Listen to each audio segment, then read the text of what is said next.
Happy New Year and welcome to 2017 and welcome to Property Box News. I'm Simon Evison. Later, I'll be looking at the shortage in student accommodation. But first, what can we expect in the coming 12 months? Well, it's likely to be a challenging time and perhaps tougher than 2016. The government last year did its best to make life difficult for us as landlords. That said, the opportunity to invest for good income and capital growth is still there.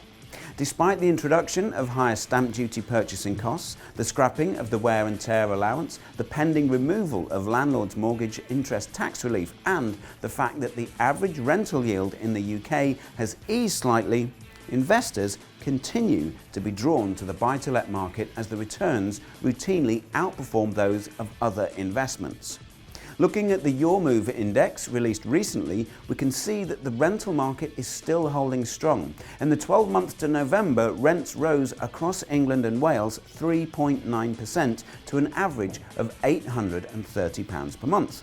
London has been hit hardest and we are seeing rents slowing greater here. Many buy-to-let landlords started selling up last year and moving north for a better yield. Stuart Law, owner and founder of Assets, expects this trickle to become a flood in 2017, and he said this about buy-to-let landlords in London. We expect them to reduce mortgage debt and buy more for cash or with smaller mortgages in high-yielding locations around the country like Manchester, Leeds, Birmingham and other regional cities.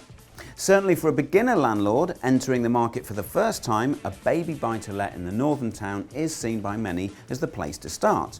The amount of money needed is much less, and with yields of 5.1% in the northwest and 5.3% in the northeast, they offer better returns than London's 3.3%.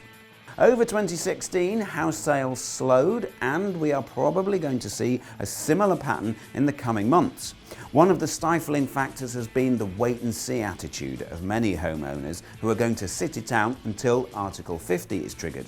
Therefore, for the go-getter types of you out there, the more swashbuckling type of investor, you'll recognise the opportunities and continue to take advantage of low interest rates, deals from builders and less competition from the family home buyer market.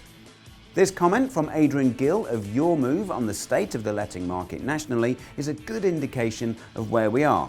He said, landlords are continuing to see strong yield levels and rents are increasing, even if growth is slower than it was previously. There's now a great deal of stability in the rental market and this means there's a solid platform for growth in the future months. Looking now at the student housing shortage. In a recent study, the demand for housing is hitting students particularly hard and many top universities are finding their undergraduates struggling to secure accommodation. This from student rental platform studenttenant.com. The University of Exeter tops the list with a demand of 62%. The next closest competitor is a tie between the University of Reading, the University of Bath and Bath Spa University, holding a demand of 53%. Separate research by spareroom.com recently uncovered that student rents had risen by as much as 10% this year, as a consequence of a critical shortage in student housing across the country.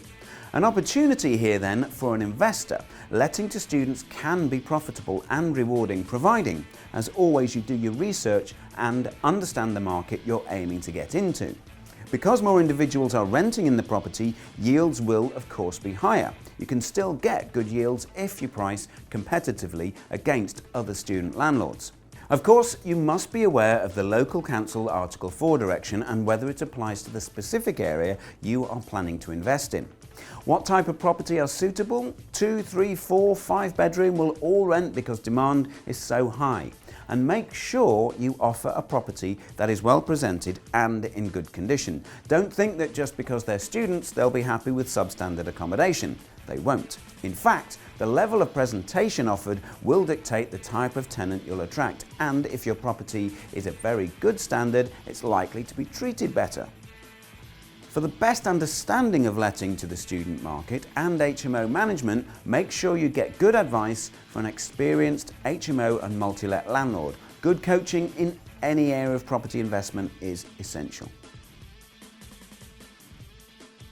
And finally, now we all like to start the year on an upbeat note, but with the deadline for self-assessment looming, it's important that you get your tax affairs right.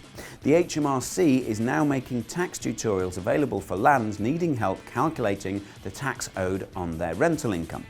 The computer-based tutorials make it easier for landlords to understand when and how to pay tax on property they have let out. The basic information will help landlords get their tax affairs right from day one. They can also use it to keep them on track in the future. Search Landlord Tax on the gov.uk site and you'll find plenty of guides to help you out. That's all from me. Thanks for tuning in. See you next time. Goodbye.